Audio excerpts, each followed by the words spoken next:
Welcome to the world of Frieren, a land rich with magic, legends, and mysteries stretching back thousands of years. It is a place shaped by powerful mages, terrifying demons, elves with long lives, and humans, boring old humans. But the world of Frieren is also full of secrets. Lost spells hidden within cryptic scriptures, legendary weapons that remain buried in stone, and creatures that lie in shadows, waiting to reclaim their rightful place. Today, we will be exploring the entire timeline and lore of Frieren beyond Journey's End, right here in one place, for your convenience. And yes, I think technically the correct pronunciation of the name is actually Frieren, but I'm a Japanese weeb, not a German weeb. It's not like Germans are historically known to get mad easily anyways, so I think we're fine.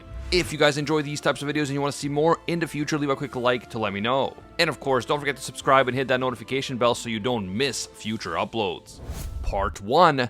The Mythical Era. Long ago in the age of myths, when time had yet to take shape and the world was still unformed, the goddess of creation descended. With her divine power, she shaped the land, painted the skies, and breathed life into all living things. Omnipotent and all-knowing, she laid the foundations of existence, and then she vanished, never to be seen again. Even though she disappeared, her presence lingered. She left behind sacred monuments imbued with powerful magic, fragments of her divine will scattered across the continent. Among these gifts, one stood above the rest. The sword of the hero, placed there by the goddess herself, remains locked in stone, waiting in a sanctuary hidden deep within the Schwer Mountains. According to the prophecy, only the destined hero, the one who will drive away the great calamity, will be able to draw the blade. Many have tried. Warriors, kings, even self-proclaimed heroes have stood before it, only to be rejected by the sword.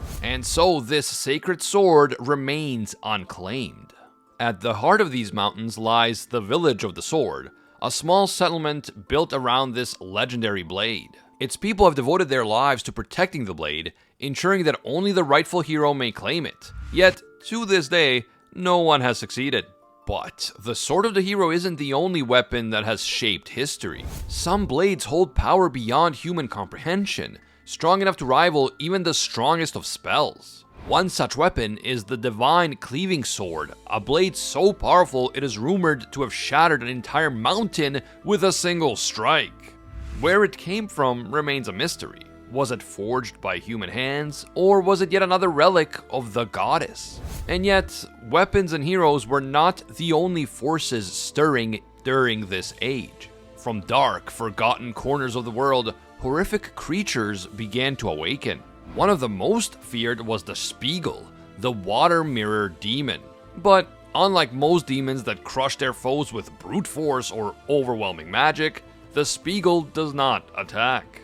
Instead, it merely watches and then it reflects. It preys upon the memories of those who step into its domain, creating perfect clones of its victims. These replicas are not just an illusion, they're seemingly the same as the original. They wield the same mana, the same skills, and the only difference, they have no independent thought. Fighting a Spiegel basically means battling yourself, matching every strike and every spell with perfect precision. Now, of course, there has to be someone to battle all these demons. That's where the mages come in. They're the ones who truly made magic a part of everyday life. They tapped into mana and used it to shape reality itself. Over time, magic became a driving force in human civilization, placing those who mastered it right at the heart of history. And among these legendary mages, nobody was quite as innovative as Uig the Sage. A human coming from the same ancient era as the goddess, Uig spent his life chasing magical secrets, always pushing the boundaries of what humanity understood about mana. Of course, if you spent your life researching forbidden and powerful magic, you're bound to leave behind a few interesting relics. Among his most notorious creations was his grimoire, an ancient spellbook filled with his findings. But there's a catch. Everything he wrote down is written in code. Legends whisper that hidden within those pages lie the secrets of immortality and resurrection, powers that clearly stepped over the line of what should be possible. Among other things, his writings chronicled the workings of the water mirror demon, the Spiegel, as well as insights into spells long lost to time. And if that wasn't enough, Uig was also behind the mysterious stone bracelet of servitude. Imagine creating an artifact whose sole purpose is to control incredibly powerful creatures. That is exactly what this bracelet did. The most notable case of its use was on the golden demon Mocht, in an attempt to restrain his destructive power. But the people of Weiss soon realized it was a bad idea. Sure, Mocht obeyed their commands, but he still caused massive destruction anyway, proving there are limits even to the strongest magic. Today, an exact replica of this bracelet, without any of the actual magic, sits hidden away in the Continental Magic Association's northern branch. It stands as a quiet reminder of humanity's tendency to bite off more than it can chew, especially when dealing with forces beyond their understanding. Mastering magic isn't as simple as being naturally gifted. It's more like dedicating your entire life to an endless, fascinating pursuit. Some mages spend decades buried in ancient libraries, perfecting spells and stretching the boundaries of what's possible. Others prefer action, taking their magic to the battlefield and rewriting history itself. Amidst these extraordinary figures, only a select few ever earned the legendary title of the Great Mage, a distinction reserved for those whose knowledge and skill go far beyond the ordinary. And one of these legendary mages is Seti.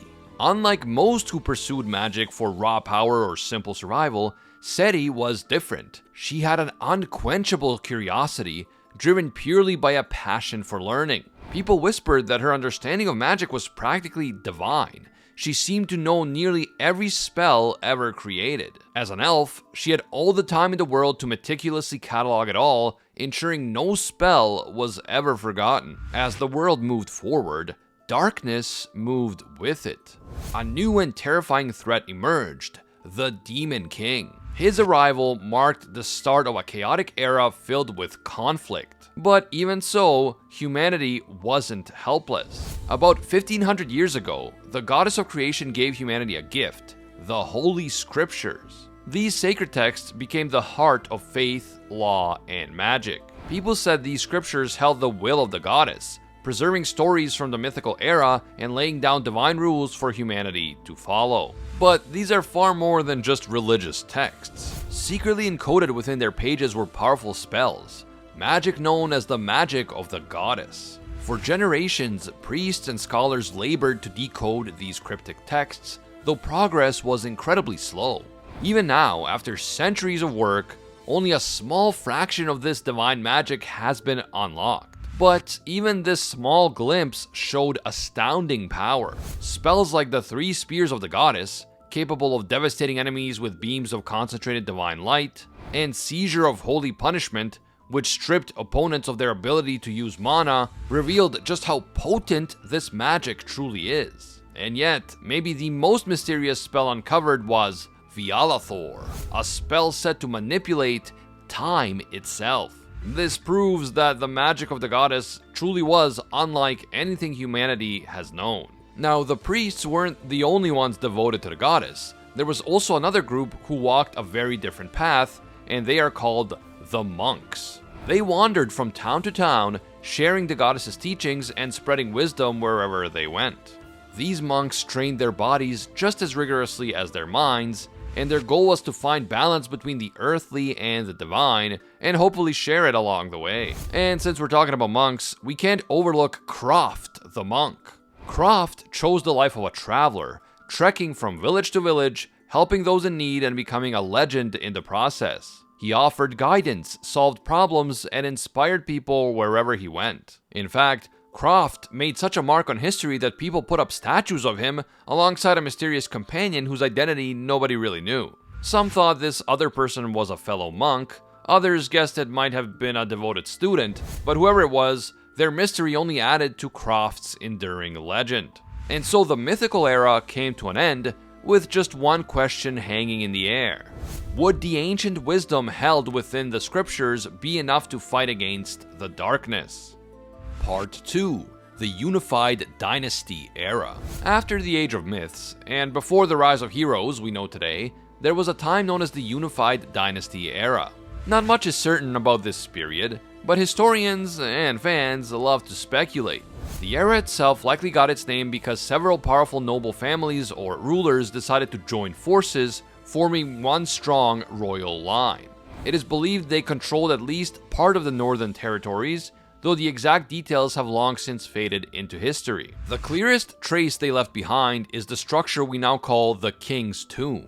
Built into a towering cliffside, this monumental tomb was intended to honor one of the unified dynasty's great rulers, but which one exactly remains unknown. Inside these now crumbling halls, one king is proudly wearing his crown and holding what seems to be a mage's staff, while at his side is presumably his queen, seen with the wings of an angel. At their sides, there are 2 men and 2 horses who are bowing down. Whether these carvings represent actual historical figures or symbolic images of royalty is still debated, but clearly these rulers were central to the dynasty's legacy.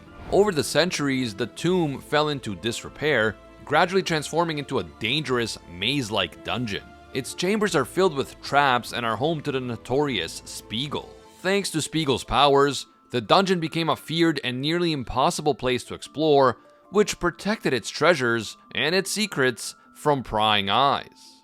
But the Unified Dynasty era wasn't just about tombs and lost kings, it also had its share of colorful characters like Milliard, an elf who was famously bored and mischievous. While elves typically spend their eternal lives in focused pursuit of something meaningful, Milliard had learned the hard way that chasing grand goals could end in disappointment. So instead, she chose to spend her endless days pulling pranks and amusing herself. One of her most memorable tricks involved carving a stone monument praising a terrible drink called Boshaft, or the Emperor's Spirit.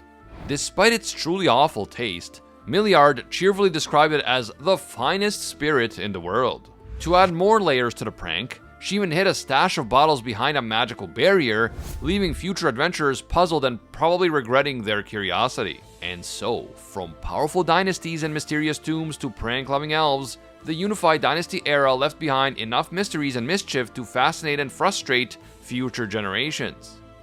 Part 3. The Era of the Great Mage Flum. About 1,000 years ago, so still long before the hero Himmel walked the earth, the world looked very different. Even though mages were becoming more common, magic was still considered nothing less than demonic, and many people feared it. Openly practicing or researching spells could get you into serious trouble. This was also the era when the infamous Demon King rose to power.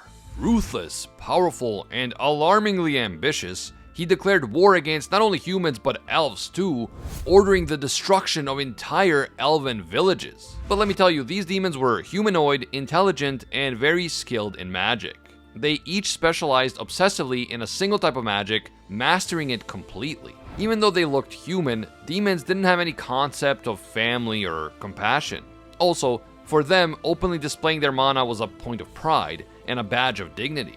The graceful, long-lived elves faced troubles of their own. They lived long lives, so long that months could pass in what felt like mere moments. This made them cold, distant, or even emotionless. This also meant they rarely experienced a sense of urgency or passion, so romance was off the table. To avoid eternal boredom, most elves chose a single lifelong pursuit to focus on. Unfortunately, the Demon King's brutal campaign was devastating to elves, wiping out countless villages. It left the once thriving elven population heading towards extinction, and isolated survivors scattered across the land, often going centuries without encountering another elf. And yet, into this fearful, turbulent world stepped a brilliant young human mage named Flum. She was born under mysterious circumstances to parents whose names history forgot. But these parents were at least skilled in magic, and Flamme first discovered her love for magic when she watched her parents conjure a breathtaking field of flowers. Unfortunately, her parents were most likely killed by demons during this era, leaving the young Flamme alone. But fate had other plans. On what could be called a whim, the legendary mage Seri took Flamme in as her apprentice, shaping the young girl's incredible talent into true greatness. Under Seri's guidance, Flum grew into one of the most remarkable mages the world has ever seen. She was brilliant, bold, and occasionally ruthless, especially towards demons. One of her greatest achievements was conjuring powerful protective barriers. They were so strong, in fact, that even today demons struggle to break through them. One of them is a barrier around a town now under Graf Grant's control, keeping it safe from demonic attacks even now, centuries later. Under Flum's careful guidance, magic slowly shifted from being considered a demonic power into something humanity openly embraced. Using her influence, she convinced the Emperor to allow the study and research of magic throughout the Empire. And with the Imperial support secured, a new group known as the Imperial Mages was founded. Flum eagerly took on the role of educator, and she shaped these mages into what they would eventually become. But her teachings weren't limited to combat, because she believed that magic was meant for everyone, and she dreamed of a world where spells could enrich daily life. She even crafted curious creations like cooking golems, enchanted automatons that made everyday tasks easier. Because of her tireless dedication and groundbreaking efforts, Flum soon became celebrated as nothing less than the founder of mankind's magic. And then there's Aureole, a mysterious place far to the north, a land whispered about in legends as the gateway to heaven, where the living could speak to the souls of the departed. Flum made this extraordinary journey, reuniting with old comrades she lost along the way. She documented this incredible experience carefully, leaving behind enchanted notes meant specifically for her future student, Frieren, to one day discover. But before we jump too far ahead, let's meet Frieren. An elf who would one day become central to the history of magic. Though she didn't know it yet, Frieren was born roughly a millennium ago, and she grew up in an elven village. Not much else is known about this period of her life, but we do know that one day tragedy struck when Basalt the Thorn, a powerful demon general from the Demon King's army, led a brutal attack on her village. Though Frieren managed to defeat Basalt, victory came at a cost.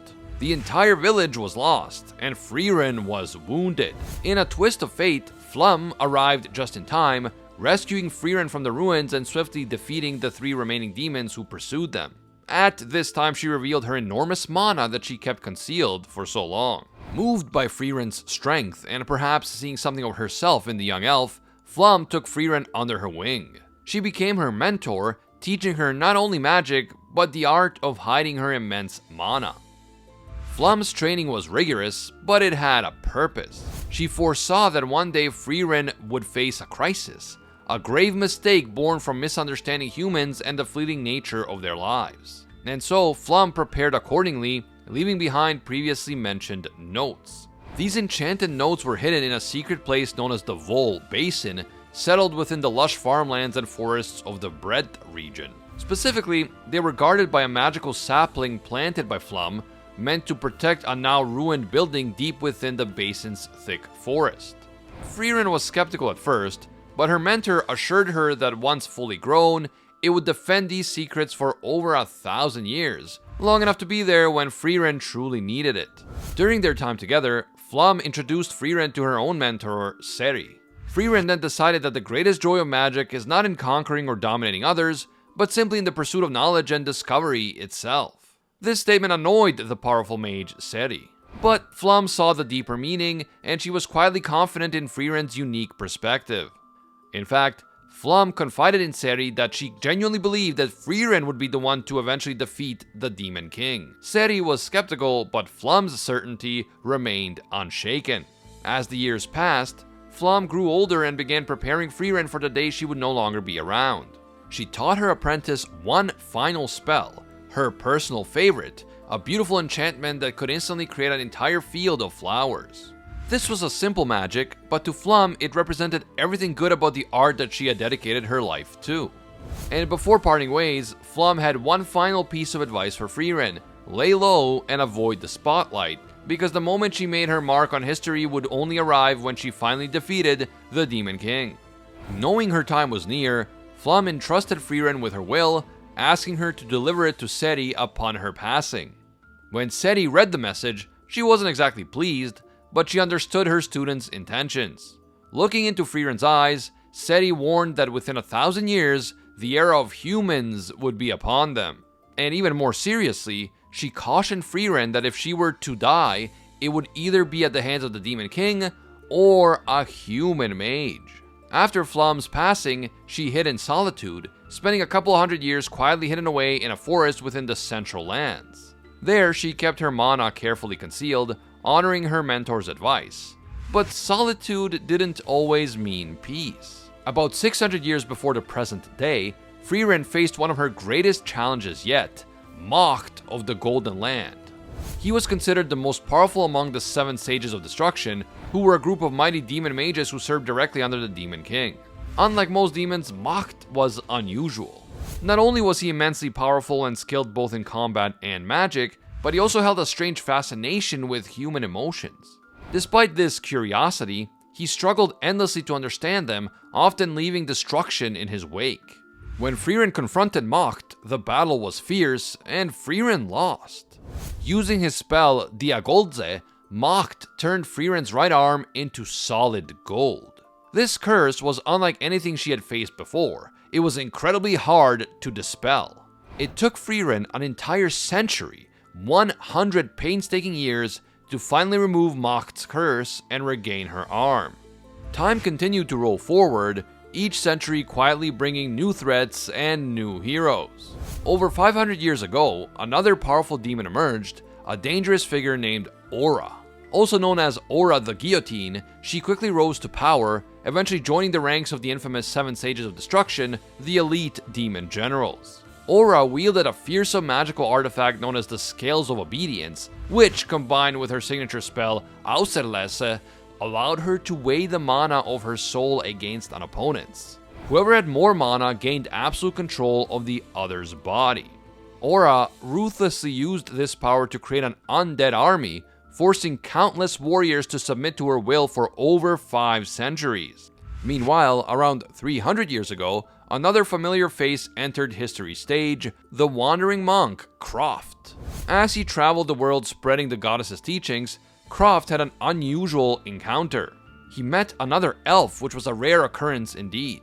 Little did he know that this elf would be the last he'd see for centuries, until nearly 3 decades after Himmel the hero had passed away. This was another reminder of just how scarce elves had become by this time.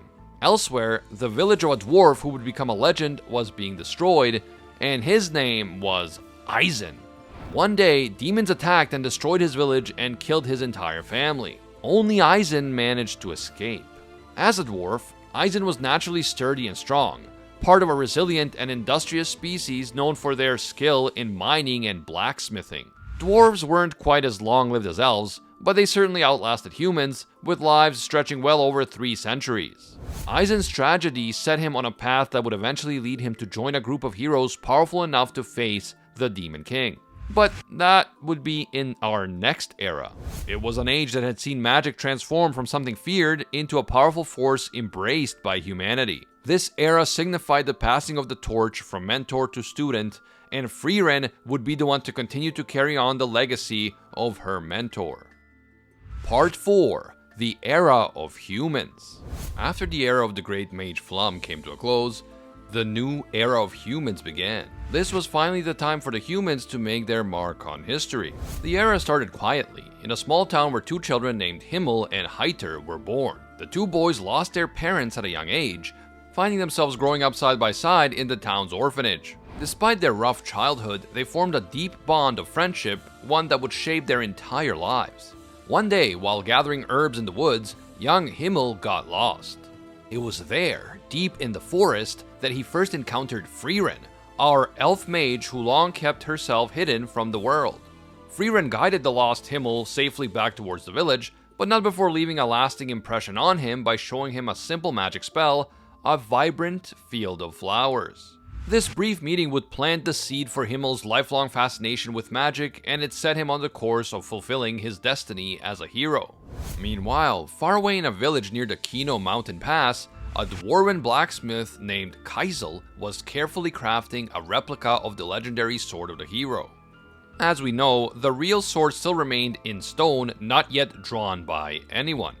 Kaisel's replica, though not divine, was a finely crafted blade. And soon after that, this sword fell into Himmel's hands. Well, not exactly. He saved a peddler from a dangerous monster and he got the sword gifted to him as a token of gratitude. It was a nice gesture, but Heiter didn't agree. He honestly told Himmel that he'd never be anything more than a fake hero as long as he wielded that sword. But Himmel wasn't discouraged, and instead he was even more determined. Himmel and Heiter proved their courage soon after when they faced and defeated a dangerous bird monster together. Feeling motivated by their first real victory, Himmel made a promise to his friend. When they are old enough, they would journey together and become true heroes. But while Himmel and Heiter were being young and heroic, the lingering shadows of the Demon King's army haunted the northern lands. Around 70 years before Himmel the hero would pass away, Macht, one of the 7 Sages of Destruction, began experiencing something strange and unexpected for a demon. He felt affection towards humans. It was during this complicated time that the Emperor, determined to reclaim the northern lands from the remnants of the Demon King's forces, dispatched an elite warrior named Wadheit. A proud member of one of the 3 great knightly houses of the northern lands, Wadheit was an exceptional archer known for precision, courage, and skill in battle. But Wadheit was no match for Macht. Confident that the demon's powerful curse, the Agoldze, required specific conditions to cast, he underestimated Macht's power and paid dearly. Macht turned the legendary archer into solid gold, a reminder of his terrifying strength. But as it turns out, despite being a demon, Macht wasn't driven purely by malice. He soon crossed paths with another demon, Solitar, the nameless greater demon. Solitar had set up her base of operations inside an abandoned ship hangar, a place where she used to pursue her endless curiosity about living beings, especially humans. She told Macht the harsh truth, that demons would never truly experience these human emotions. But Macht wasn't discouraged, and he declared that if he ever managed to grasp these emotions, he wanted to live alongside humans to coexist rather than to destroy. Solitar found his obsession fascinating and was intrigued by a demon who seemingly wanted peace over conquest. So she decided to introduce him to humanity's magic. This encounter marked a turning point, setting Macht down an unexpected path, one that blurred the line between enemy and ally. As Macht's strange path unfolded, another powerful figure rose to challenge the Demon King's forces, the enigmatic Hero of the South. Known at the time as mankind's strongest warrior, the Hero of the South began an aggressive campaign against the demons, reclaiming regions that had been under their rule for generations. His victories brought hope to many, but they also drew the full attention of the Demon King's generals. Frieren, still living in seclusion in the Central Lands, received a visit from this hero. He sought her help in defeating the Demon King, but Frieren declined without hesitation. Strangely, the hero seemed to anticipate her response, casually admitting he didn't know the words to persuade her anyway. With a calm smile, he revealed to Frieren the true source of his strength, a gift that allowed him to see the future. He shared with her a haunting prediction. Exactly 1 year from that day, he would die in battle in the Northern Plateau, overwhelmed by the combined might of the 7 Sages of Destruction. And true to his vision, the Hero of the South fought bravely on the battlefield, taking down 3 of the feared sages and Schlacht himself before finally entering eternal sleep. His sacrifice was monumental, but it wasn't enough to eliminate the threat entirely. Among those present at the battle was the Demon King's most trusted confidant, Schlacht the Omniscient, who held the power to see up to 1,000 years into the future. Schlacht had foreseen his own defeat, but faced his fate nonetheless. Prior to the battle, he forced Macht to join them by bringing along Grausam the Miraculous, who was another sage known for his ability to erase memories. Afterward, Grausam removed Macht's memories of the battle, part of a carefully laid plan to ensure that no one would witness the battle. Not even Frieren, who could read Macht's memories in the distant future, would be able to tell what exactly happened. Despite the fall of Schlacht and several of the sages, Macht himself survived. Still driven by his desire to understand human emotions, Macht continued his troubling experiments, attacking human villages in a twisted attempt to provoke these elusive feelings, particularly guilt and malice. At the same time, another sinister force awoke in the region surrounding the Grosse Forest, the Elder Sage of Corruption, Qual. Known for inventing the deadly spell Zoltrak, Qual began his campaign against humans, targeting adventurers and mages with ruthless precision. As darkness continued to spread, it became clear that humanity needed heroes willing to step forward and challenge the Demon King directly. And so, at the young age of 16, Himmel decided it was finally time to fulfill his childhood promise. Together with his friend Heiter, they set out on an ambitious journey to defeat the Demon King. They first recruited Eisen, the dwarf warrior, and with him by their side, they turned their sights to finding a powerful mage, Frieren. Initially, Frieren was less than enthusiastic about joining them, but Himmel, determined and persuasive, convinced her by telling her a simple truth. This journey would allow her to experience firsthand the humanity she has been so curious about. And just like that, Frieren agreed to join the newly formed Hero Party. With the party assembled, they traveled to the royal capital to formally begin their adventure. The king, somewhat unimpressed by the youthful heroes, awarded them only 10 copper coins, a humble and symbolic gesture. Himmel and Eisen, lacking in royal etiquette, nearly lost their heads before the start of the journey, but they survived and the journey began. Officially recognized as the Hero Party, Himmel and his friends soon proved their strength, defeating a vicious monster terrorizing a herbalist's town. However, they soon faced the Elder Sage of Corruption, Qual. As I mentioned earlier, Qual was destroying everything around him, and the party quickly realized they could not defeat him in direct combat. As a desperate last measure, Frieren sealed the fearsome demon away, stopping his deadly campaign for now. But Qual's legacy wasn't so easily erased. Humans, fascinated and terrified by the destructive power of his killing spell Zoltrak, began to study and adapt it into their own magic systems. Soon, new defensive techniques and equipment emerged, specifically designed to withstand this once unbeatable magic. Still finding their footing, the heroes attempted their very first dungeon, only to fall immediately for one of the oldest and simplest traps imaginable. Their next stop was the fortified city of Wall, a critical outpost before entering the demon-infested northern lands. With much fanfare and celebration, the hero party departed the city, determined to confront the darkness. Their courage soon paid off as they defeated yet another powerful monster oppressing the crucial region along the Eng Road. To commemorate this triumph, the grateful people established the Liberation Festival, a joyful event celebrating freedom, bravery, and the heroic deeds of the Hero Party.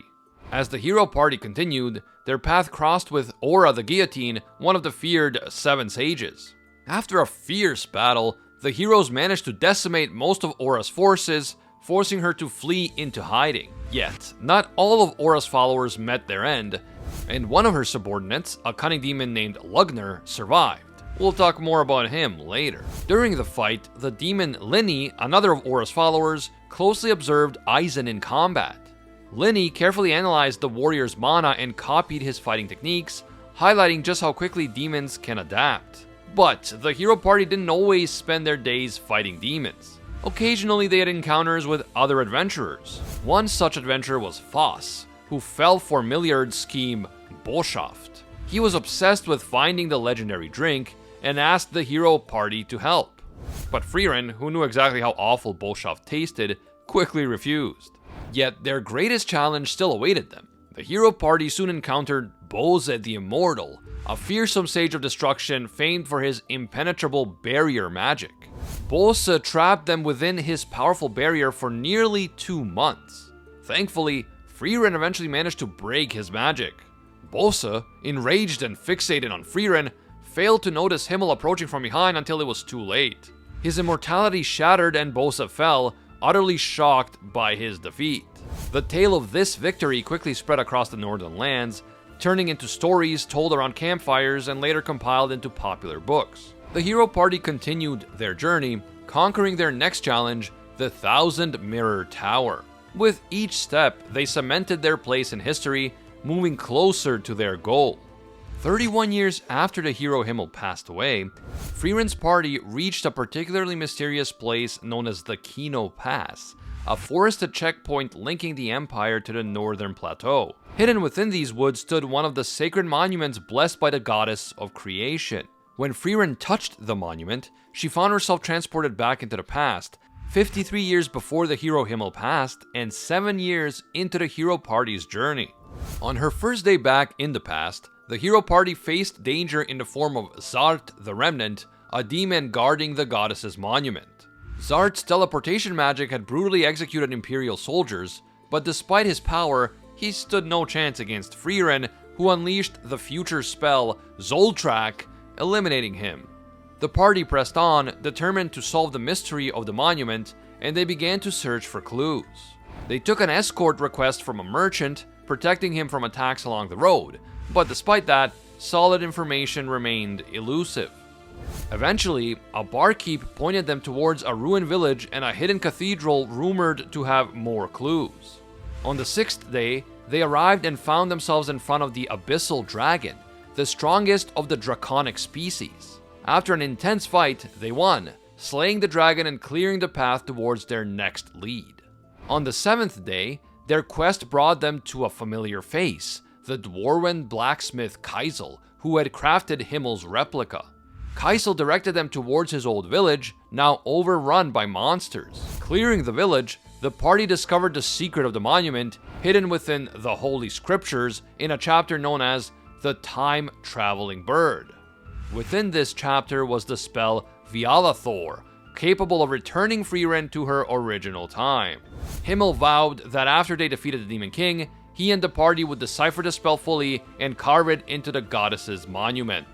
However, sensing Frieren's interference in time, powerful demons, Rivale, the bloody god of war, the memory-manipulating Grausam the Miraculous, and the enigmatic researcher Solitar ambushed the party. A fierce battle began, Eisen facing Rivale, Heiter resisting Grausam's illusion magic, and Himmel defending Frieren however he could. Although the battles ended inconclusively, Grausam succeeded in extracting memories from Frieren, briefly glimpsing crucial events from the future. In a final rush to return home, Frieren touched the monument and invoked Vialathor. When she awoke, the entire week she'd spent in the past vanished from her memory, leaving behind only faint traces. Roughly half a century before the death of the hero Himmel, another significant chapter unfolded in the city of Weiss, a powerful fortress town ruled by a tricky noble named Gluck. Lord Gluck's rise began after a terrible personal tragedy. His own son had been ruthlessly killed by political rivals looking for power. Consumed by grief and determined to avenge his son, Gluck patiently waited his chance. And then it came, late one night on a road leading back to Weiss, when Gluck's carriage was ambushed by none other than Macht of the Golden Land. With a sword held to his neck and all his guards slain, Gluck calmly asked Macht for a final cigarette, showing neither fear nor panic. Macht was immediately intrigued, and he asked him why he wasn't afraid. Gluck explained his tragic past, openly admitting that he intimately knew the emotions Macht wished to experience, including guilt and malice.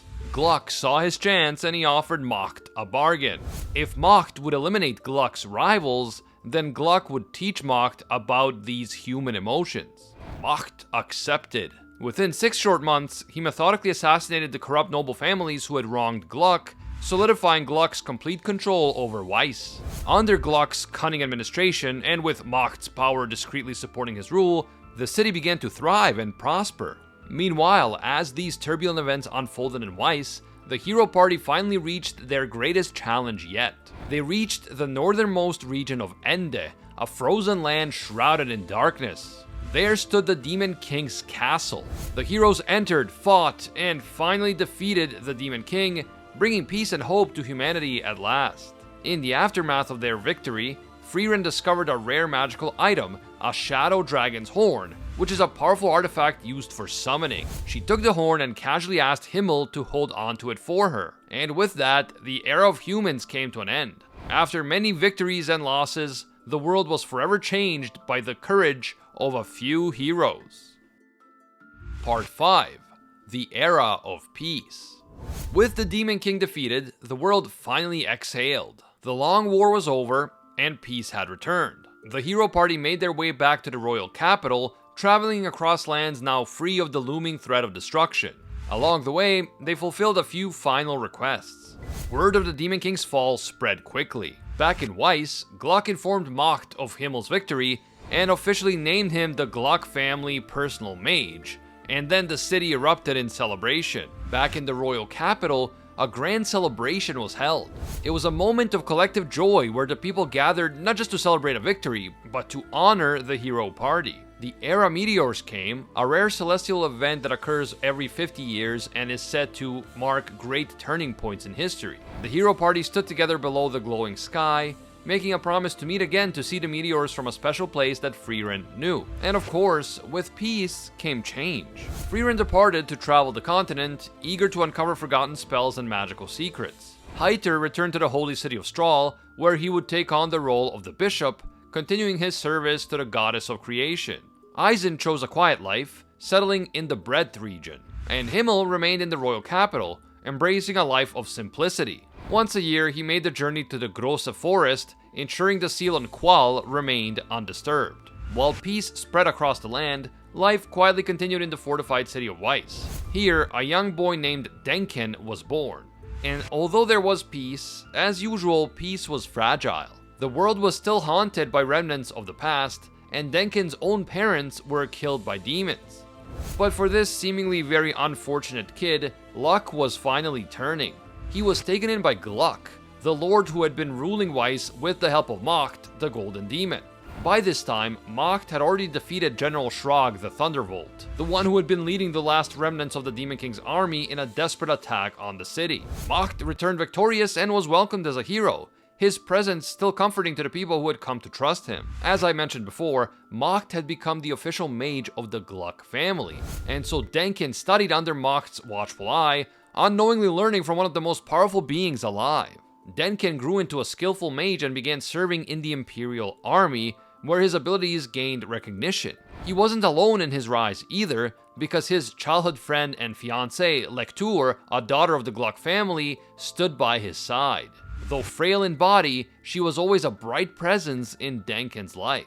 Together with Lernen, a brilliant but socially blunt mage trained by the great Seri herself, Denken advanced to become the Imperial Mage. But his path wasn't easy. Lernen's inability to navigate the politics of the Empire ultimately cost him his position. Denken tried to appeal the decision, but the bureaucracy rarely turned for the sake of one man. About 60 years before the present day, 3 decades before the hero Himmel passed away, the city of Weiss once again found itself at the center of change. After an unknown demon destroyed a fortress city without warning, the nobles of Weiss panicked. Starting to fear Macht's power and growing uncertain about his loyalty, they took drastic action. Despite his years of service, they forced the Stone Bracelet of Servitude onto Macht's wrist. The Stone Bracelet of Servitude is a magical restraint designed to stop Macht from having free will, and so the demon who once helped shape the city was now a prisoner to its fear. Denken, who had finally climbed up the ranks and gained recognition as a leading Imperial Mage, got some devastating news suddenly. A messenger arrived mid-ceremony to tell him that his fiancée and childhood friend Lecture had passed away. She had always been frail, but her passing away completely shattered him. Within days, he left Weiss behind and disappeared from the city that had been his home, and he wouldn't return for over 50 years. And while Denken was leaving, the world of magic was also moving forward. The great mage Seti, one of the most powerful mages to ever live, founded the Continental Magic Association, solidifying a new structure for magical knowledge, regulation, and training across the continent.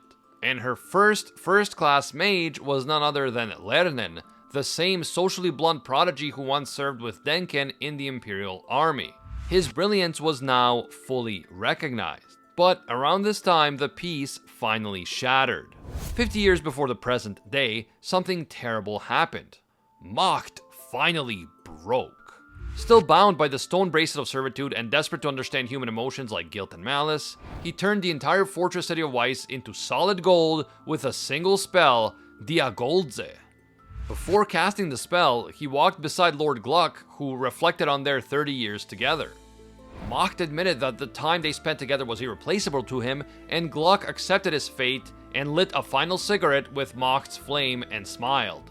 He then called Macht a partner in crime and an irredeemable villain, saying that it was fun, just as he was turned into gold. Macht echoed the same words, and then everything became gold. And yet, even as this happened, Macht felt nothing. Seti soon arrived, demanding the city be returned to normal. Macht couldn't do it, and Seti declared that demons like him could never understand humans. They couldn't even visualize reversing their own destruction. Enraged, Macht attacked, only to be easily countered. But before she could finish him off, Lernen intervened, pleading for a seal instead of execution. Seti agreed, and Macht was sealed within the Golden City, not out of mercy, but in the hope that one day the curse might be undone. It was the only way to one day potentially save the city, rather than just condemning it to an eternity of golden death. Years passed, and the hero party each followed their own path. Yet, promises were not forgotten, and over 30 years before the present day, Himmel made a return to the goddess's monument at Kino Pass. True to his word from decades earlier, he carved the spell Vialathor into the monument, a spell the party had once vowed to finish after defeating the Demon King. He did it for Frieren, so that if she ever returned, the way back would be open for her. 50 years after she left the royal capital, Frieren came back. She had 2 missions. She was in search of the Shadow Dragon's horn Himmel had once held for her, a magical item of rare summoning power. Their horns became a treasured relic, so Frieren went to get it. But this simple moment ended up marking the beginning of something bigger. Frieren's second mission was to gather the hero party for one last journey. They set out to see the Era meteors from a special point Frieren had told them about all those years ago. And they stood once again beneath the glowing sky that one final time. Not long after that, Himmel passed away. The hero of the people who believed in peace before it came to be was laid to rest in the royal capital. The people mourned, statues were raised, and stories were retold. But for Frieren, Himmel's death struck something deeper. He had always been kind to her, always patient and excited for her magic. Now, with him gone, that time weighed heavily on her. So, Frieren made a decision to set out once more, but this time her goal was to understand humans. And the death of the hero Himmel kind of ushered in a new age in the history of the world of Frieren. Almost immediately after his death, chaos returned. Aura the Guillotine began rebuilding her power, setting her sights on Graf Grant's domain in the northern lands. Under her command, demonic forces rose up once again. Increased demonic activity spread quickly across the north. Families fled southward in search of safety, and among them was Wirbel's childhood crush, and her family was among those escaping the growing violence. Wirbel wasn't so lucky. His village was attacked and destroyed, and that event would shape his future, planting him in the belief that even the smallest acts of protection could mean the world to someone in need. And the tragedy wasn't just happening in the north. In the ravaged southern lands, Heiter, now a bishop, stumbled upon a young girl who lost her parents. Her name was Fern or Fern. Her village had been lost to demons, but Heiter took her in and raised her as his own. Back in the north, Stark was also forced to flee when his village fell to a demonic attack. Eisen was the one who saved him and took him under his wing and trained him as his apprentice. Together, they visited many places, like the fortress city of Wall, which gave Stark a glimpse into the rest of the world. Meanwhile, Wirbel's path led him towards leadership. He saved a village from a demonic attack, inspiring a young girl named Ere, and rose through the ranks to become captain of the Northern Magic Corps. But the tragedies went beyond just the personal lives of certain people. Some 15 years after Himmel's passing, the entire empire was shaking. The Shadow Warriors, a secretive and controversial force created to counteract mages, were disbanded by the Emperor. Their unchecked actions, once ignored, had become too dangerous even for those in power. Just a few years later, Grafgaran's son was killed in the war against Aura, a brutal reminder that the demons were not finished yet. Around the same time, a new warrior known as Gorilla began his journey. We will hear more about him later. 20 years after Himmel's death, Frieren returned to the outskirts of Strahl, the holy city. There, she reunited with Heiter, now an old man. He had one final request, for Frieren to take Fern as an apprentice. Frieren immediately refused, but Heiter, now older and wiser, accepted that and instead asked her to decipher the long-forgotten grimoire of Sage Uig. While deciphering the grimoire, she also started teaching Fern the ways of magic. Heiter passed away only 4 years later. But his legacy lived on, and Fern, who was now a mage, could fend for herself. She and Frieren ultimately set out on a journey of their own, and before they departed, Fern took the 3rd class mage exam and at a young age passed with the highest grade ever recorded. Their path eventually led them to the Turk region, a land of lush forests and quiet hills. There, Frieren set her sights on finding the Blue Moon Weed, a rare blue flower that once bloomed in Himmel's hometown. She had a simple wish, to plant a field of them around his old statue. So she and Frieren searched tirelessly, going through the region for 6 months. And then at long last, they found it. With that small but meaningful goal fulfilled, they quietly continued on their way. 27 years after Himmel's passing, Frieren and Frieren were in the trading town of Worm. Frieren surprised Frieren with a gift for her 16th birthday, a moment that marked the doorstep into adulthood. Their adventures eventually took them to Qual, the elder sage of corruption in the Grosse Forest. As they stepped into the town, an old man recognized them, telling Frieren that Himmel would come every year to check on the seal. The seal was now growing weak, and it was time to defeat Qual once and for all. Frieren and Frieren defeated him with the same magic he once used to kill all of the adventurers, Zoltrak. This was a testament to how much things had changed in the last 80 years. Elsewhere, there was a second-class mage exam unfolding. A third-class mage named Ubel made the headlines for all the wrong reasons. When the exam required you to just push the mage Berg one step back and you could pass, Ubel sliced straight through his immovable cloak and threw him, killing him on the spot. The incident shocked everyone, and her disqualification was immediate, but it also raised some serious eyebrows. Sense, a respected mage, recognized that Ubel's technique was something extraordinary and perhaps the mark of a genius. The next year, so 28 years after the passing of Himmel, life picked up again for Frieren and Frieren. That is to say, they were picking up trash in a seaside town near the Grants Channel. For 3 months, they cleaned up the shore so everyone could enjoy watching the sunrise together on New Year's Day. Watching the sunrise is something that Frieren had missed when she was there with the hero party, because she always overslept. Their next step led them to Eisen, Frieren's old companion, who asked for their help in recovering Flum's hidden notes in the Vol Basin, a task rooted in old promises and older magic. There, Frieren finally uncovered her master's old notes and the story of Areol, the land where souls rest. Frieren regretted not knowing Himmel better, so Eisen urged her to go see him one last time. Frieren begins to feel nostalgic about the route she took with the hero party to Ende.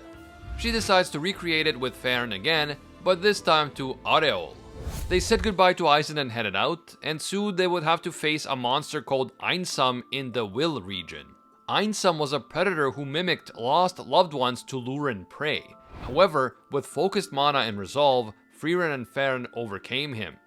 In the depths of the Regal Canyon, Frieren and Frieren hunted a grimoire hidden in a solar dragon's nest, but the dragon was too powerful. They needed a vanguard, and Frieren knew just the person, Stark, Eisen's disciple, who was living in a nearby village. Led by a kind old woman, they found Stark and learned that the villagers believed he'd once saved them from the dragon. In truth, Stark had frozen up during the attack, but the intelligent beast flew off, sensing his strength. Frieren gave Stark one night to decide if he'd join them. That night, Frieren found him training alone. He confessed he felt a duty to protect them, and Frieren believed in him. The next day, Stark proved them both right. He faced the dragon again, and this time he didn't freeze. He defeated it on his own and joined Frieren and Frieren on their journey. Together, the three made their way to the fortress city of Wall, only to find the northern land sealed off due to rampant monster activity. With no way forward, Frieren and Stark searched for alternate routes, but none existed. Just when it seemed that they'd be stuck there for years, the city's Castellan recognized Frieren and, in gratitude for her past service, granted the group special permission to pass through the city's barrier. They came across the Eng Road, where they helped clear a landslide that blocked the way. This took them to a nearby town during the Liberation Festival, a celebration honoring the hero party's victory decades prior. As Frieren watched the townspeople decorate statues of her former companions with flowers, she remembered Himmel's words that the statues were meant to keep her company even long after he was gone. 28 years after the hero Himmel's passing, Frieren, Frieren, and Stark arrive in Graf Granat's domain, only to find demons disguised as envoys of peace. Frieren is quick to call their bluff and is thrown into the dungeon. As events unfold, Aura's true plan to lower the city's protective barrier and destroy it with her undead army is revealed. One by one, the demons fall. Stark and Frieren battle Linny and Lugner and through sheer determination defeat them. Meanwhile, Frieren confronts Aura. Despite Aura's unmatched record in mana battles, she falls to Frieren's magic, which is the result of Frieren's centuries of training in mana suppression.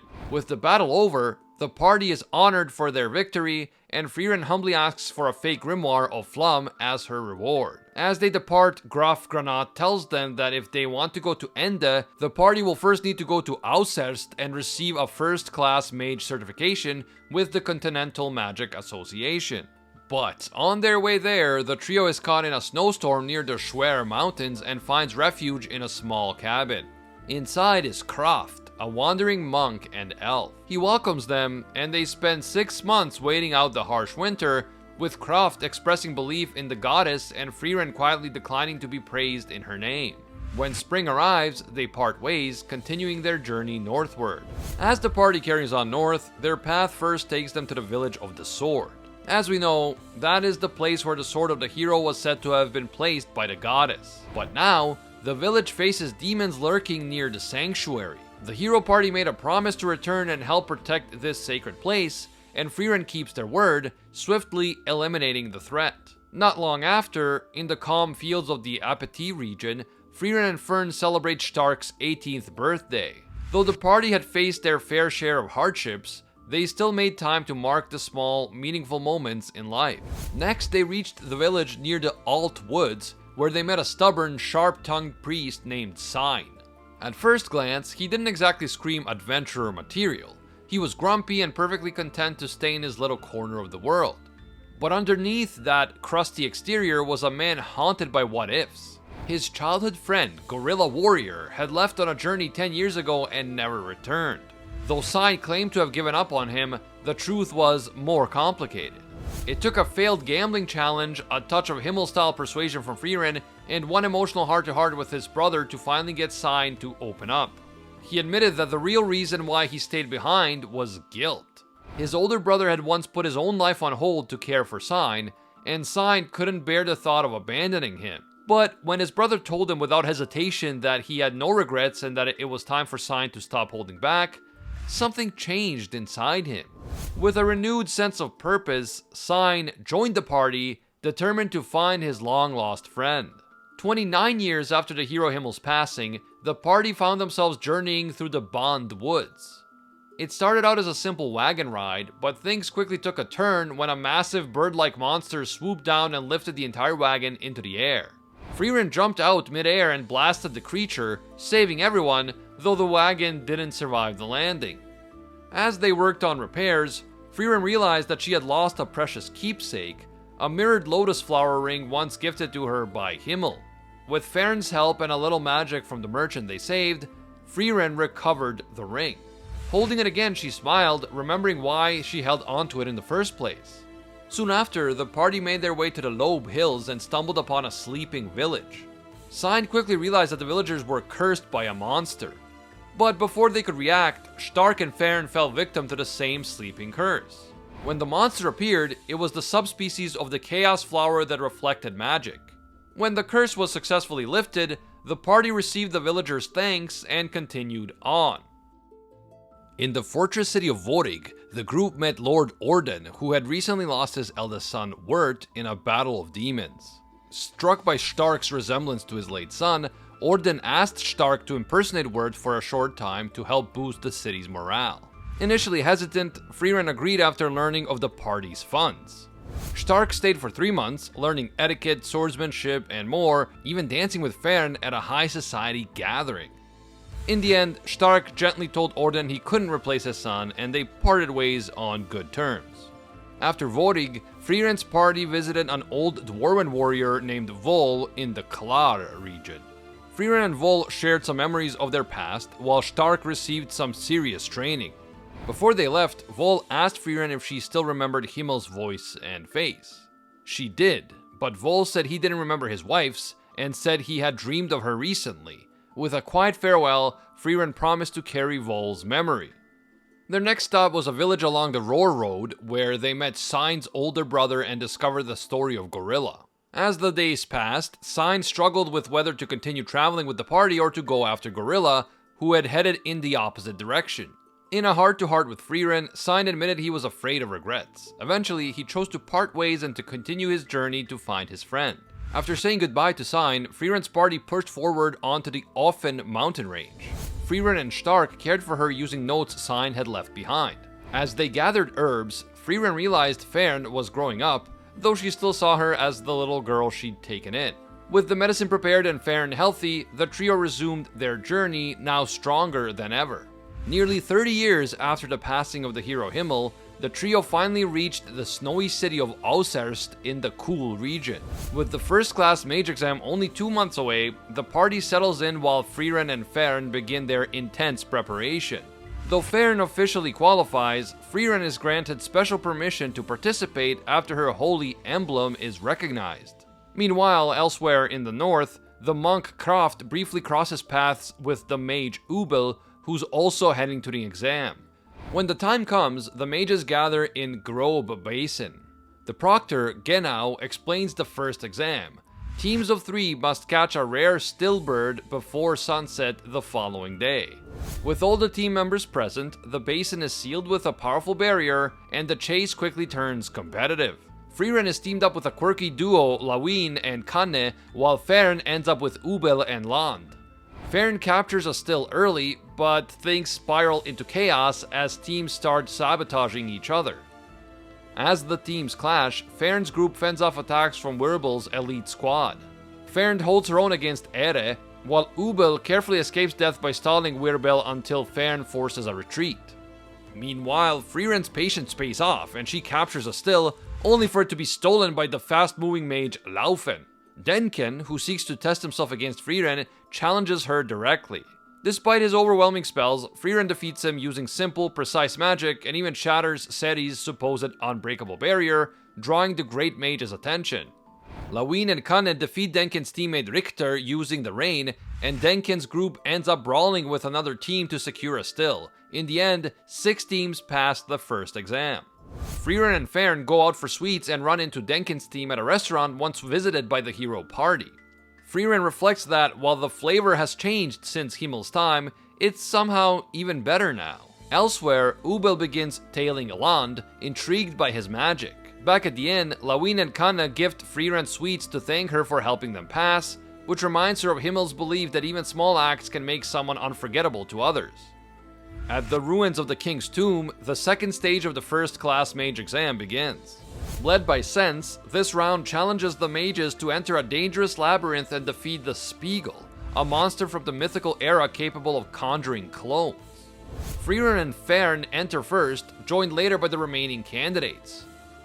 Throughout the tomb, they face twisted versions of themselves in brutal one-on-one fights. As expected, Spiegel's power causes chaos. Clone battles test each mage's resolve. Fern and Frieren confront a clone of Frieren, while Denken, Ubel, and Land work to disable other illusions. Sense's clone becomes a major threat, forcing several mages to retreat. Ubel eventually defeats the clone using her infamous cleaving spell. Working together, the remaining candidates reduce the illusions, giving Frieren and Fern the opening they need.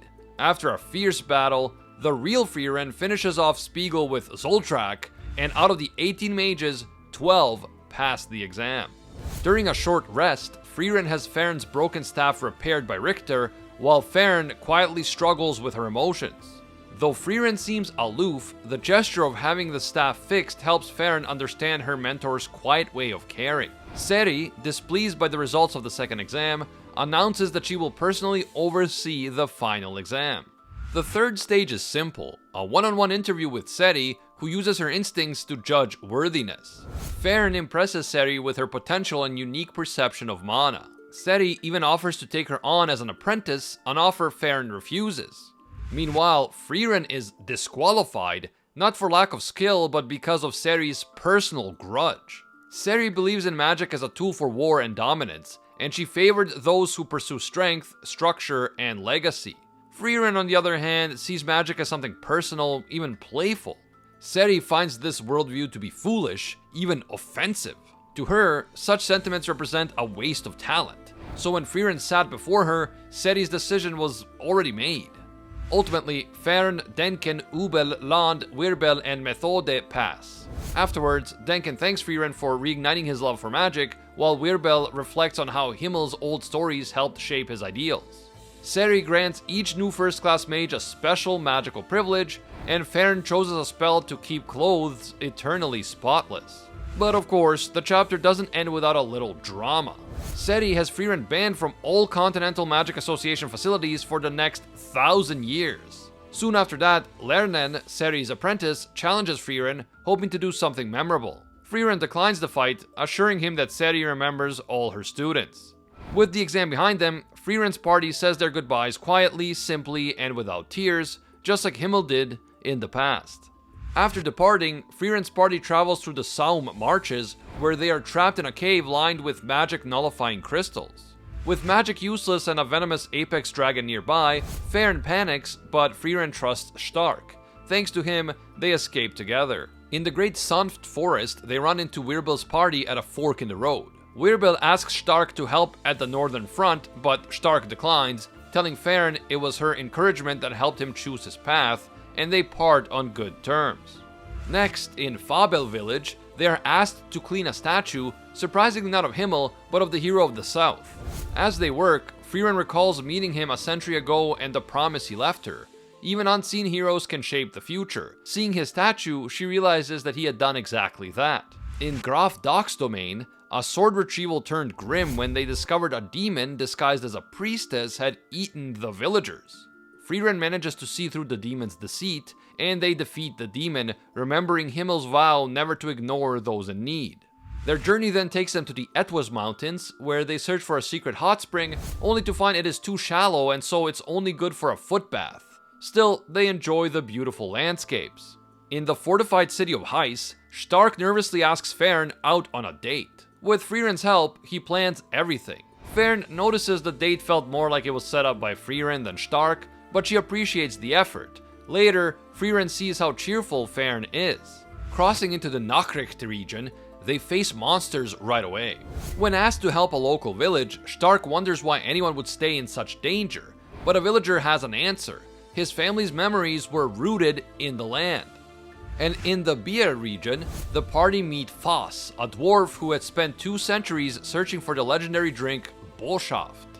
This time Frieren accepts to break the ancient barrier. Though the taste didn't live up to the legend, Foss didn't mind. That night, the whole town celebrated. More than 30 years after the hero Himmel's passing, Frieren's party entered the Norm Company territory. There, Frieren was arrested over an ancient debt and sentenced to 300 years in the mines. It was all a setup. Norm hoped she'd discover silver and restore the economy. And that is what she did. Just as Stark and Frieren were about to storm the mines to rescue her, she returned, debt paid, and mission accomplished. Frieren's party then received a demon subjugation request in the Rufen region. Arriving there, they met with first-class mages Genau and Methode. The village was wiped out, and Genau, filled with guilt, had just finished burying the final victim. While Frieren, Frieren, and Methode searched the surrounding forest, Genau and Stark stayed behind to protect the village. There, Genau revealed the attacker, Revolte, a powerful demon who had killed his former partner. Before long, Revolte attacked. Stark and Genau fought back, with Genau using his powerful wing magic and Stark landing heavy blows, but the demon proved relentless, wounding both of them seriously. Meanwhile, Frieren and Methode each faced different demons under a fog spell in the forest. Methode dispelled the fog, allowing Frieren to snipe her opponent with a long-range Zoltrak. Together, they defeated the last enemy and regrouped with Frieren. Back in the village, Genau and Stark pushed through their injuries to overwhelm Revolte in a final, brutal clash. Genau's magic and Stark's axe shattered Revolte's weapons. Even when the demon countered with a surprise strike, the two refused to go down. They delivered the final blow, cutting Revolte in half. With the battle over, Methode healed their wounds and the party stayed while Stark recovered. Methode offered to join them as a priest, but Frieren declined, saying the spot was saved for someone else. After heartfelt goodbyes, Genau and Methode left with the chivalric order, and the trio continued their journey north. Frieren's party continues their trek through the northern plateau, confronting remnants of humanity's long battle with the demons. In the Drecken region, they agreed to slay dragons that devastated a village. Their reward? A spell that makes tongue twisters easier. Frieren questions Frieren's choice of reward, and Frieren explains that Himmel always avoided putting others in his debt, so accepting compensation is his way of erasing their burdens. Around this time, Lernen recruited Edel to assist him on the expedition to scout the Golden Land. To gather more information, Lernen and Edel meet Fruch, one of the few survivors from a failed preliminary scouting party that had entered the Golden Land. Just as Fruch is about to explain why she was spared, she is instantly turned into gold before Edel can even read her memories, a chilling message from Macht to stay away. Despite the danger, Lernen and Edel enter the Golden Land and face Macht directly. While Edel touches him briefly to extract memories, Lernen engages Macht in battle, but they eventually escape using smoke and illusion. During the battle, they manage to learn that Macht still wears the stone bracelet of servitude.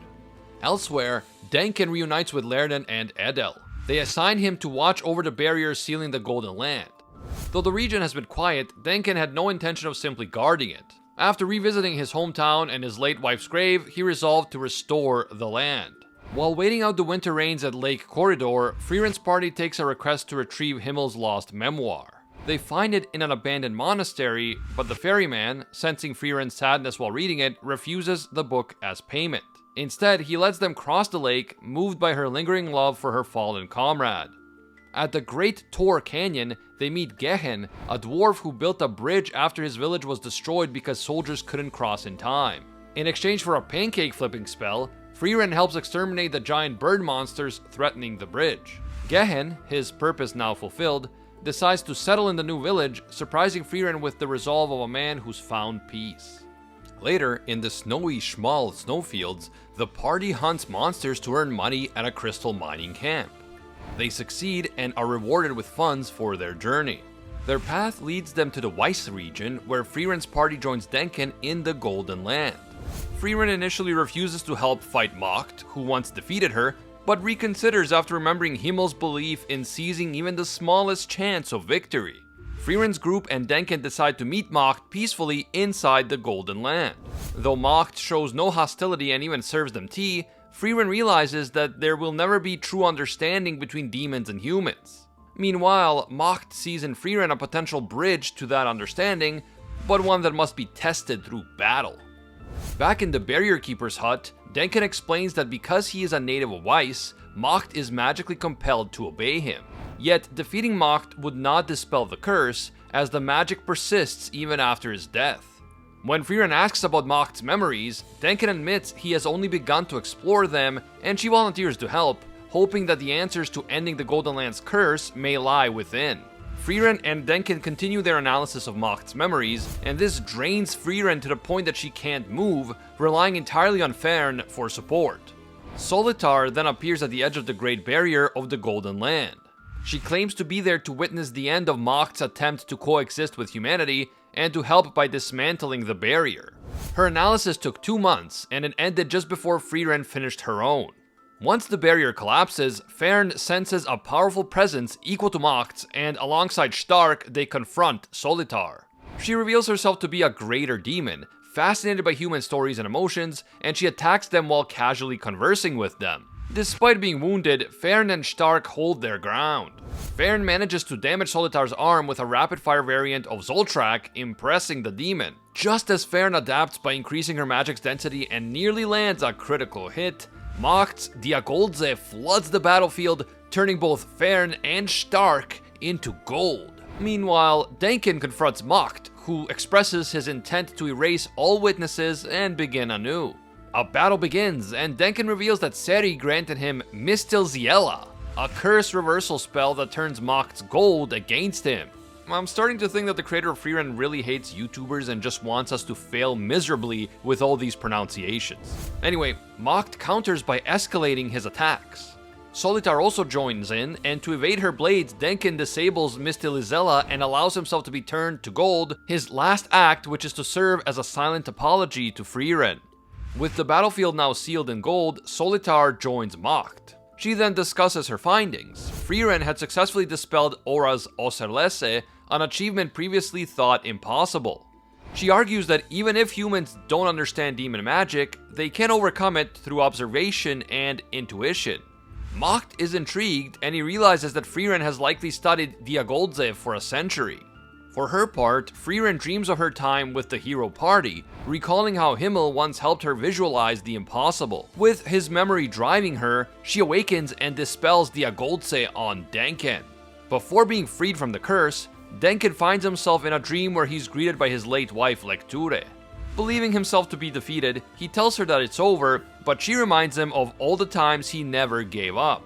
The memory of the one time he managed to wound Macht reignites his resolve, and at that moment, Frieren dispels the curse, and Denken is back in the fight. Now, standing on one side we have Frieren and Denken, and on the other we have Macht and Solitar. Frieren declares Macht's dream of coexistence to be doomed, but before the fight begins, Denken asks to face Macht alone.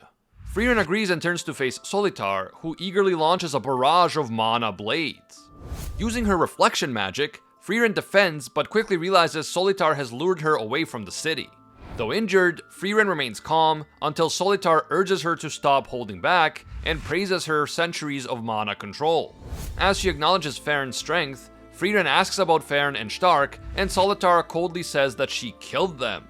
In the other fight, Denken is overwhelmed by Macht's relentless attacks. He reflects on how Macht once seemed untouchable, an adult in a child's memory, a master he could never surpass. But now, even with his spear shattered and his body wounded, Denken refuses to give up.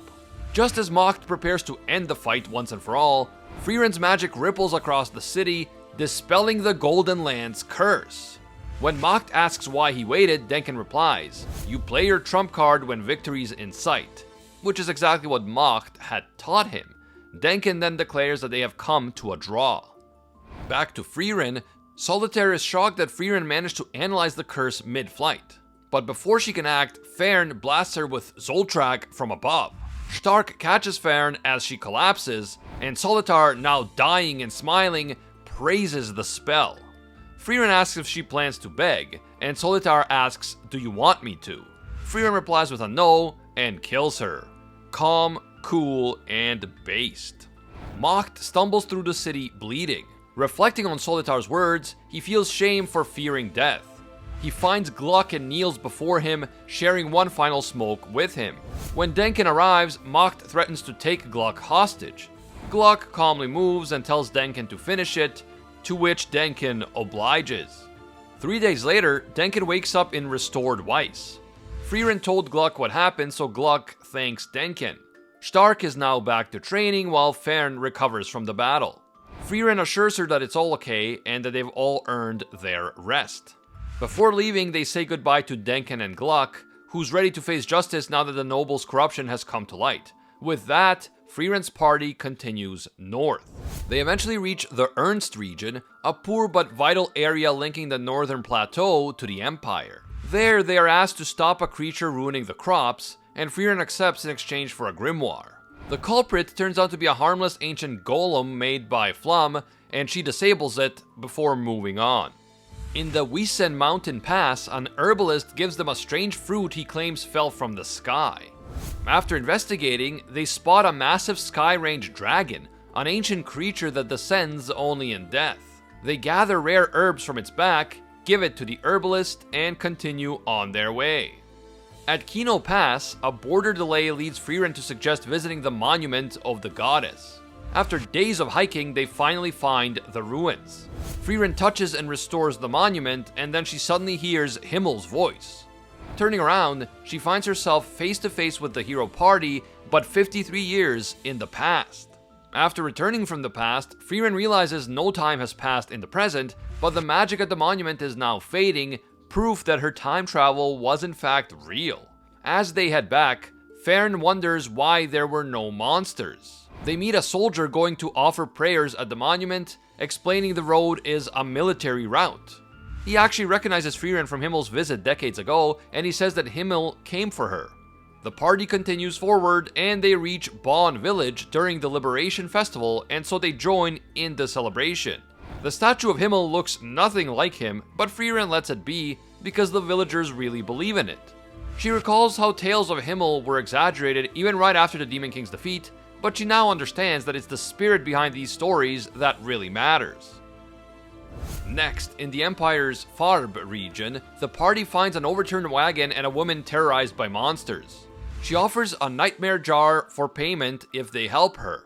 Though unsure if the jar actually works, Frieren accepts. After defeating the monsters, they spot an odd statue, and it's Flum, but it looks like a middle-aged man. That night, Frieren tries out the jar. Later, in the Titan Fortress ruins, they meet Count Armé, a noble still fighting monsters alone. Frieren remembers Flum's words that even if she never masters magic, she'll leave a legacy of spells behind. And so they defeat the monsters, and Frieren tests the spell on Stark. In the Horen region, they celebrate Stark's birthday.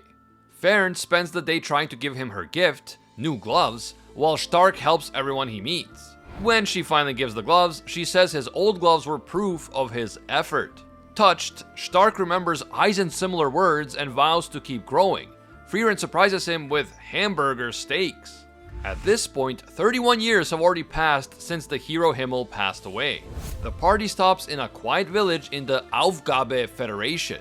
Mayor Radal welcomes them warmly, but Frieren is uneasy, and his handshake reveals he's still an active warrior. Unbeknownst to the villagers, Radal was once a shadow warrior, and he's on a decades-long mission to kill people on a secret list. Oh, and guess what? Frieren is the last name on that list. That night, he knocks Stark unconscious and approaches their cabin, ready to complete his final task. Radal attacks Frieren and Fern at their cabin, quickly pinning Frieren to the ground. He reveals himself as a shadow warrior, an elite Imperial assassin. In all her years, this is the first time that Frieren has met one of them. Stark returns just in time and manages to knock Radal down, easily subduing him. When Frieren asks why she was targeted, Radal can't really answer because he never knew why. He recalls infiltrating towns with fellow shadow warriors, posing as families while eliminating people from a mysterious list. With no reason left to fight, Radal abandons his mission and returns to a peaceful life. Elsewhere, Ubel visits Lan's hometown and confronts him. She's been analyzing him and concludes he fears being seen in public. After dodging her questions, Land eventually tells her about his late grandmother, who raised him and feared death until the end. Ubel reveals her real reason for visiting. Seti appointed her Land's partner for an upcoming mission. Though Land initially tries to escape, Ubel drags him along. In Iceberg, Frieren's party reunites with Sense, who explains their new mission to protect Seri during a ball that is to be held after the Empire's Foundation Festival. 5 first-class mages, Sense, Falsch, Fern, Ubel, and Land, are assigned to guard her. Despite Seri's strength, Frieren notes that a skilled warrior could still pose a threat.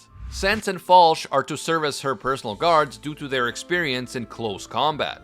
Meanwhile, Lo, Governor General of Lorbeer and secretly a shadow warrior, prepares to lead Seri's assassination. Ubel and Land infiltrate a palace ball as a couple to recover assassination documents hidden by a first-class mage and longtime spy in the Empire by the name of Lenil. While searching the storeroom, Ubel senses danger, but Land plays it off with a fake kiss when guards approach. The guards, Nu and Kanone, suspect something, but let them go, sensing their magical prowess. Afterwards, the two manage to find the envelope and escape just before Kanone realizes the pin used to access the room was tampered with. Back on the outside, Frieren tries on a pair of fake cat ears that are set to let you hear distant sounds. But unfortunately, they don't work.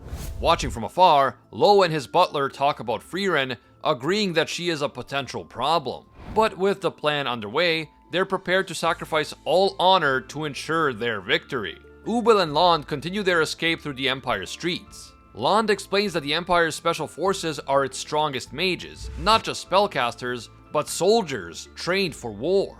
As he is speaking, they're suddenly ambushed by Nu, a member of the special forces, and neither of them sensed him coming. Nu had already sent out multiple mana warnings to surrender. Knowing they weren't Empire aligned, he swiftly attacked.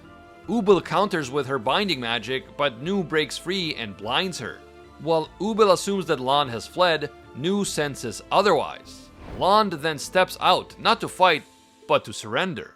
The two of them are arrested and locked in a reinforced iron wagon. Land then admits he surrendered because Nu was ready to kill Ubel if he didn't. Back at the inn, Sense and Falsch worry about Ubel and Lan's delay. They detect signs of battle at a former Imperial Plaza, which doesn't match Lenniel's intel. Due to the ongoing festival, the Special Forces shouldn't be operating internally. Sense considers a rescue, but Falsch warns that the Special Forces resent her and know her face. They decide they have to wait and trust that Lenniel might act, though Sense doubts that she will. Meanwhile, Frieren and Fern are on patrol. Frieren feels as though she's being watched, though her mana detection finds nothing. They pass Flum's statue, and of course Flum is honored as the founder of the Empire's magical civilization. The town is simply alive with magic, children and adults alike using it freely, a vision of Flum's dream finally realized. Frieren reflects that the Empire's magical society may be Seri's true enemy, and senses hesitation in Seri herself. Elsewhere, the Shadow Warrior Schritt drinks at Wolf's bar. Another Shadow Warrior, Lo, arrives and gives her the order. The mission to assassinate the Great Mage Seri has begun. Schritt is tasked with alerting the rest. And that is when we get introduced to the rest of the Shadow Warriors. Iris is a liquor shop poster girl. Routine is a librarian from Lorbeer Domain with a taste for fortune-telling. Clematis is a priest in Iceberg. Lore is a nun who is also stationed in the Imperial capital. Werlos is a vagabond dwarf and former hero of the far north. Gazelle is a street vendor selling fake relics. All the pieces are now in place and the shadows begin to move. Kanone, the vice captain of the Magic Special Forces, questions Gluck, urging him to claim he was deceived by Macht to lessen his sentence. But Gluck refuses, insisting that the two of them were partners. Later, Kanone meets with Denkin, who is surprised that Gluck got off so lightly. Their talk is then cut short when Nu arrives, reporting that Ubel and Land have been captured. Inside a tower prison, Ubel deduces that Nu's spell blocks her mana detection but not her mind. Land, who is bound by magic rope, asks if she can cut it for him, and she does so easily. As this is happening, Kanone scolds Nu for his reckless capture. He defends his actions, saying that Ubel and Land were too dangerous and had to be dealt with right away. Ubel and Land then plot an escape, discovering they're above a marketplace. When Kanone and Nu arrive, Land tricks them with a clone. Nu leaves to chase the clone, and the real Land drops from the ceiling. Kanone considers a fight, but Ubel slices the tower with real Sidon, threatening civilians below. She offers Kanone an out. She can say that they escaped because she was busy protecting civilians, and she agrees. As Land and Ubel flee, Land complains about the method they used. Ubel promises to be more careful in the future, and Kanone, while clearing the rubble, tells Weg and Nu not to pursue because she will handle it later. During the Foundation Festival, Frieren buys a unified Empire vase at a market, casting a tracking spell on the coins that she used. She proudly shows it off to Falsch, only to learn that it's a fake. Denkin returns a book to Routine, who slips up by revealing knowledge of his hometown, Weiss. Now suspicious, Denkin tests her, but she brushes it off. Later, he meets Sense and reassures her he knows nothing about Seri's assassination plot. Though they sit on opposite sides when it comes to politics, he says that becoming a first-class mage was worth it. They part on cautious but respectful terms. Elsewhere, the Shadow Warriors meet to finalize their mission to assassinate Seri. They split into pairs. Iris and Routine infiltrate the castle through an underground passage but are overheard by Falsch. Meanwhile, Gazelle drinks at Wolf's bar and pays off her tab with Frieren's silver coins. Frieren's tracking spell works, and she reveals to Fern and Stark that she's been tailing Gazelle all along. She also recognizes Werlos, the former hero of the Far North, and now a vagabond. At another hideout, Werlos confirms the old escape route still works, despite Iris and Routine reporting it was blocked. Clematis plans to use Werlos as their trump card. Lore, clearly annoyed by Clematis, heads out for ceremonial wine. Werlos casually reveals he steals their tea. Later, Lore spots mana in Gazelle's silver coins, realizing it's tracking magic. She warns them that they've been traced by someone highly skilled. Frieren, sensing that her trace was finally discovered, prepares herself for what comes next. A character from the past, Sign, arrives in Iceberg searching for Gorilla, and he ends up healing Werlos' injured cat. When Werlos offers to help, they visit Wolf's bar, but Schritt refuses them entry, signaling something is wrong. Meanwhile, Lore uses the goddess's magic to track Frieren, and Wolf shoots an arrow at her, but Stark takes the hit and collapses from poison. Frieren hides with Frieren and Stark in an abandoned building. Frieren suggests finding an antidote, but Frieren warns that they can't risk open conflict with the Empire. Sign arrives, drawn by Frieren's mana signal, and heals Stark just in time. He identifies the enemy priest's location due to flaws in the tracking magic. During the fireworks, Frieren flies up and knocks Lore out with Zoltrak, ending the spell. The group then reunites with Sense, Ubel, and Land, who deliver intel from Lenil. Ciri arrives in the city with Falsh, visiting a statue of Flum and mourning how forgotten her legacy has become. Sense reveals that the assassins are Shadow Warriors, who have been disbanded for being too autonomous. Despite this, they still continue to act in secret. Meanwhile, Lenil sends intel on the warriors. Sense reveals she once made Ciri kneel in a mock battle, something even Lernen couldn't do. As they review the warrior profiles, Frieren recognizes Gazelle and Werlos. Stark notices Sign quietly staring at another name, Gorilla. As the ball nears, Ubel playfully places cat ears on Sense, but Frieren pulls her back to focus, asking for details about her fight with the magic special forces. Ubel recalls Nu's spell that dulled her senses and warns that knowing their tactics doesn't make them any less dangerous. Frieren and Stark then go over the Shadow Warrior profiles. Frieren doubts they'll locate them before the ball, but insists they act anyway. She suspects Lore is masking her mana and regrets Frieren couldn't track her after their last encounter. Elsewhere, Sign continues searching for his childhood friend Gorilla.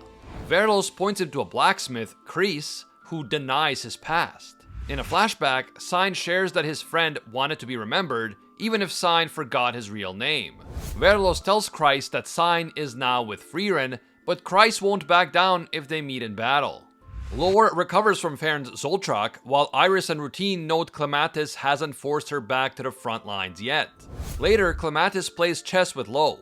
When asked about Lore, he says she's valuable but won't bring anyone who might hold them back. Clematis is pragmatic. If he dies, he trusts Lore to clean up afterwards. When asked why Ciri must die, Lo cryptically replies, "To erase magic itself." Sign joins Frieren, requesting to help at the ball. She agrees but warns she'll kill anyone who threatens her party. Though she doesn't care about the assassination itself, she wants to protect the Empire and Flum's legacy. Frieren later senses something strange. Someone has been watching them. Ciri had just released a wide mana scan, likely a move to disrupt the Shadow Warriors' detection. Canone reports to her captain Frase, who authorizes the magic special forces to act freely. Frase expects trouble, and he makes it clear that if the Shadow Warriors interfere, they are to be eliminated. At the final prep meeting, Ciri tells the group they all have ball invitations. Ubel and Land are ordered to remain on standby.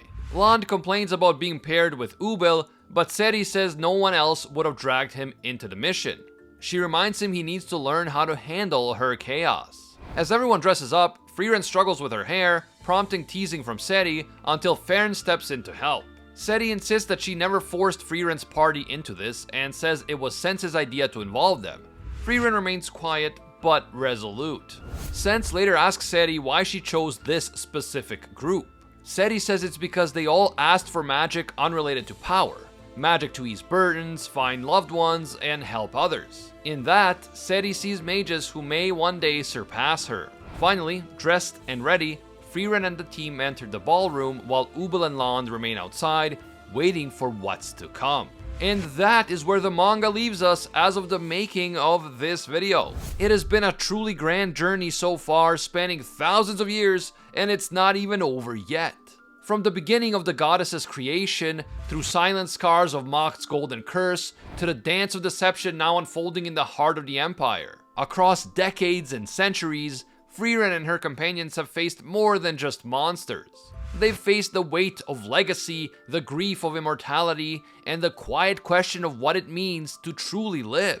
Through laughter, loss, and battles that shaped nations, Frieren has grown, not just in strength, but also in understanding. Now, with all these forces gathering in the Empire, the journey is far from over. But whatever comes next, whether war, peace, or something in between, Frieren's party will face it all as a team. So this is not the end of the current era. In some ways, it's just the beginning. If you guys enjoyed this Frieren video and maybe you want to see more Frieren content in the future, please leave a like and comment right now for that YouTube algorithm. And of course, don't forget to subscribe and hit that notification bell so you can be notified when the next video drops. If you're looking for another epic video to watch right now, we have more videos like this one which explore the full lore and timeline of a series. We've already done lore and timeline videos on ReZero and solo leveling, so if you want to check those out next, links are on screen and in the description. Thank you guys so much for watching and sticking with me until the very end. I know this was a long video, and until next time, see ya, Space Cowboys.